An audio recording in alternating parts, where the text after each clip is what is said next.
Christine, Oui. tu es praticienne en respiration consciente. Est-ce que tu pourrais me dire un petit peu plus et nous expliquer? Oui.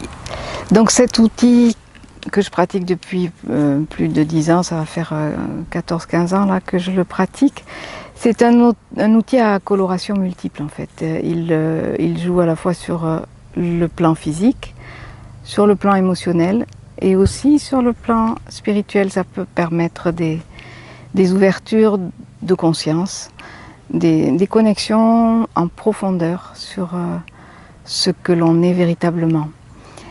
C'est un outil qui permet de dénouer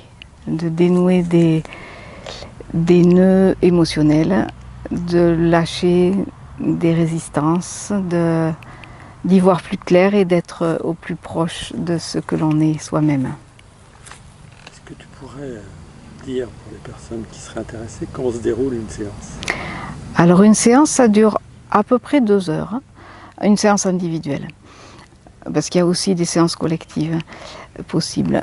Donc une séance individuelle, c'est en moyenne entre 1h30 et 2 heures. Il y a le premier temps de la séance, c'est un temps d'échange, où on va tirer le fil de l'émotionnel s'il se présente, pour aller justement chercher l'origine d'une émotion dans l'histoire de la personne et amener de la conscience sur ces événements du passé, sur le regard que l'on porte sur cet événement-là et éventuellement changer cette lecture-là de l'histoire de la personne.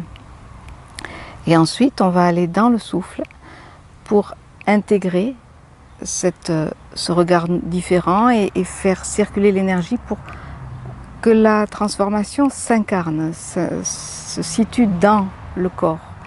Et là, il y a la véritable transformation, la véritable intégration de la transformation. On a parlé du travail individuel.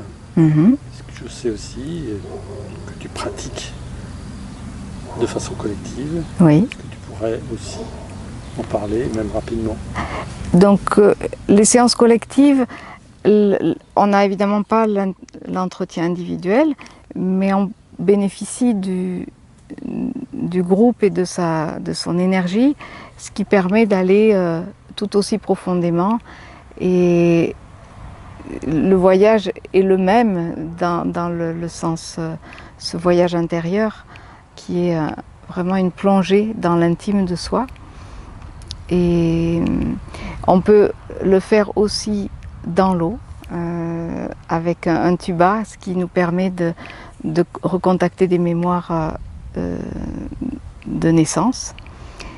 Voilà, il y a plein de façons de décliner cet outil et on peut aussi l'associer à d'autres pratiques comme les bols tibétains, la sonothérapie ou le qigong.